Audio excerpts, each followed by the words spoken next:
স্বামীর যদি দ্বিতীয় বিয়ে করার শখ জাগে, দ্বিতীয়র সাথে তৃতীয়ও হতে পারে, তাহলে কি করবেন? শোনো বনুরা, কান খুইল্লা শুনে রাখো। যদি তোমার স্বামী কোনোদিন কোনোভাবে তোমার সামনে মুখ দিয়া বাইর করে যে তোমার একটা কাজের মেয়ে আইনা দিই, তুমি তো অনেক পরিশ্রম করছো, অনেক কষ্ট করছো, তোমারও তো একটা প্রমোশন দরকার, তুমি বড় বউ হয়ে যাও, তোমার আন্ডার একটা ছোট বউ আইনা দিই, এমন প্রমোশনের কথা যদি মুখ দিয়ে একবার উচ্চারণ করে, সেদিন থেকে আপনার জামাইয়ের খরচ 3 গুণ বাড়াই দিবেন।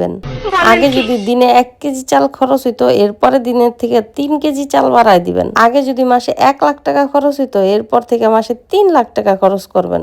জামাইয়ের চারদিক থেকে একদম ফুটা করে দিবেন। সে টাকা রাখবে তো দূরের কথা, যাতে নিঃশ্বাস নেওয়ার টাইম না পায়।